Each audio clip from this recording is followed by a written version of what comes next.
Hello friends, welcome to curious centre. दोस्तों, आज हम लोग ग्रामीण समाज एवं विकास की चौथी एपिसोड देखेंगे।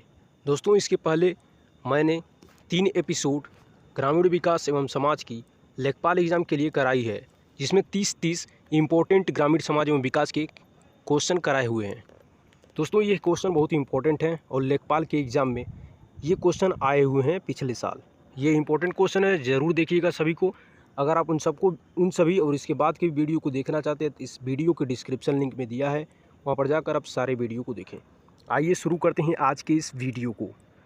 देखिए, आज की इस वीडियो का पहला क्वेश्चन और टोटल 91वां क्वेश्चन। भारतीय ग्रामीण समाज को बांटा जा सकता है। तो दोस्तों, इसका जो राइट आंसर है वह है ऑप्शन नंबर सी, जनजाति समाज और कृषक समाज में, यानी 2 भागों में बांटा जा सकता है। क्वेश्चन नंबर 92, विभिन्न परिस्थितियों में नाप लेने में सबसे कम त्रुटि होती है। तो दोस्तों, इनवार फीता से नाप लेने में त्रुटि सबसे कम होती है, तो इसका right answer option number C है। क्वेश्चन नंबर 93, छोटे खसकों का मापन होता है। तो दोस्तों, साधारण चेन से छोटे खसकों यानी छोटे खेतों का माप होता है, तो यानी right answer option number D है। दोस्तों, इन सभी क्वेश्चन को नोट डाउन करते जाइए जो आपको नहीं आ रहे हैं, या हमारे वीडियो को 2-3 बार ज़रूर देखिए और अपने दोस्तों को भी शेयर करिए। अगला क्वेश्चन है, सर थॉमस मुनरो किस भू राजस्व बंदोबस्त से संबंध थे। तो दोस्तों, ये रैयतवाड़ी व्यवस्था से संबंध थे। इनके साथ साथ कैप्टन रीड भी थे, यानी थॉमस मुनरो और कैप्टन रीड रैयतवाड़ी व्यवस्था से संबंधित थे। Question number 95, plane table station के बिंदुओं की स्थिति का निर्धारण करता है। तो दोस्तों, इसका जो राइट आंसर वह है ट्राउसिंग विधि और अंतरछेदन विधि, यानी दोनों। तो right answer option number C है। भूमि सुधार हेतु कानून बनाने की शक्ति किसके पास है। तो दोस्तों, भूमि जो है वो राज्य सरकार का मामला है, ये राज्य सूची में आता है, तो इसका right answer option number A है। और राज्य सरकार को ही भूमि सुधार से संबंधित कानून बनाने का अधिकार है। आइए आगे देखते हैं। ग्रामीण जीवन एवं ग्रामीण समस्याओं का अध्ययन किया जाता है। तो दोस्तों, ये ग्रामीण समाज शास्त्र में अध्ययन किया जाता है। क्वेश्चन नंबर 98, ग्रामीण समाज में उत्पादन एवं उपभोग के बीच हमेशा संतुलन बना रहता है। तो right answer option number C है। क्वेश्चन नंबर 99, खतौनी में लेखपाल परिवर्तन करता है। तो दोस्तों, जो ये परिवर्तन लेखपाल करता है अगर किसी खेत में, तो वह लाल कलर की कलम से करता है, यानी लाल कलर की पेन होनी चाहिए। उस लाल कलर के, जैसे मान लीजिए ये खेत है और ये खेत अगले साल छोटा हो गया या 2 भाग में बट गया, तो यहाँ पर रेड कलर से निशान लगाएगा। क्वेश्चन नंबर 100, लेखपाल के कागजात पर हस्ताक्षर होते हैं। तो दोस्तों, राजस्व अधिकारी के हस्ताक्षर होते हैं, तो right answer option number B है। क्वेश्चन नंबर 101, ग्रामीण अर्थव्यवस्था में तीव्रता से हो रहे परिवर्तनों का सबसे प्रमुख कारण है। तो दोस्तों, सरकार द्वारा नियोजित योजनाएं ही ग्रामीण अर्थव्यवस्था में बहुत तेज़ी से परिवर्तन ला रही हैं, तो इसका right answer option number B है। क्वेश्चन नंबर 102, चुंबकीय सुई में होता है। तो दोस्तों, चुंबकीय सुई में होना चाहिए पूछा है, तो इसमें ऋजुता और सममितता होनी चाहिए, तो यानी right answer option number B है। क्वेश्चन नंबर 103, एक कंपास सर्वेक्षण में दृष्टि रेखा कंपास के केंद्र से नहीं गुजरती है, वह किस प्रकार की त्रुटि है। तो दोस्तों, यह आंतरिक त्रुटि है, यानी सर्वेक्षण में दृष्टि जो है, दृष्टि रेखा वो कंपास के केंद्र से नहीं गुजर रही है, तो right answer option number B है। भूमि के विक्रय के समय मुद्रांक शुल्क लगाया जाता है। तो दोस्तों, मुद्रांक शुल्क जो है भूमि के आकार के आधार पर, भूमि की कीमत के आधार पर, भूमि की किस्म के आधार पर, इन तीनों के आधार पर लगाया जाता है, तो राइट आंसर यहाँ पर ऑप्शन नंबर डी है। यानी भूमि मुद्रांक सूचकांक, उसके आकार, उसकी कीमत, उस समय की कीमत क्या है और वो भूमि कैसी है, इसके आधार पर लगाई जाती है। नक्शा संबंध क्षेत्र का होता है। तो दोस्तों, नक्शा जो है वह क्षैतिज प्रक्षेप और ऊर्ध्व प्रक्षेप दोनों से संबंधित होता है, तो यानी right answer option number C है। क्वेश्चन नंबर 106, भूमापन में जरीब लाइन कि आरंभ तथा समाप्त होने का स्थान क्या कहलाते हैं? तो दोस्तों, आरंभ और समाप्त होने के स्थान को जरीब लाइन में मुकाम कहते हैं, यानी right answer option number C है। गांव के नक्शे में लेखपाल दर्शाता है।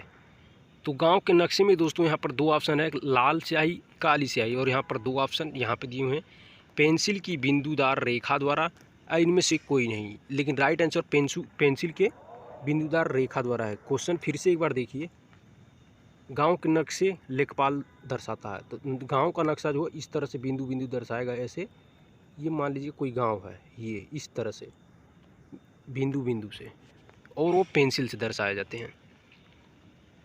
जोत बही में पृष्ठों की संख्या होती है। तो दोस्तों, जोत बही में पृष्ठों की संख्या 16 होती है। ये इंपॉर्टेंट क्वेश्चन है दोस्तों, ये पिछले साल भी पूछा जा चुका है। और यहाँ पर जो भी क्वेश्चन कराए जा रहे हैं ये बहुत इंपॉर्टेंट है, ये रिपीटेड क्वेश्चन है दोस्तों। अगर आप ग्रामीण विकास से संबंधित इस पूरी सीरीज को देख लेते हैं तो ये गारंटी है दोस्तों कि आप 25 में से 20-22 क्वेश्चन के आसपास आप कर ले जाएंगे, क्योंकि 2-3 क्वेश्चन करंट अफेयर से रिलेटेड पूछेगा और ये स्टैटिक क्वेश्चन मैं यहाँ पे बता दे रहा हूँ आपको।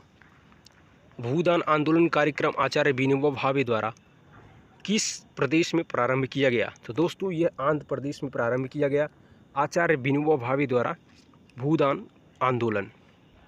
क्वेश्चन नंबर 110, सर्वेक्षण में एक दुरुस्त त्रिभुज के कोणों का छोटा नहीं होना चाहिए।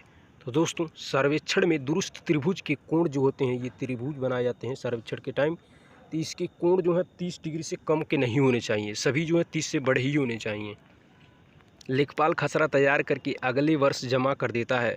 तो दोस्तों, ये रजिस्ट्रार कानूनगो के पास जमा कर देता है। कानूनगो को दोस्तों रेवेन्यू इंस्पेक्टर भी कहते हैं। इसी के पास लेखपाल खसरा तैयार करके जमा करता है।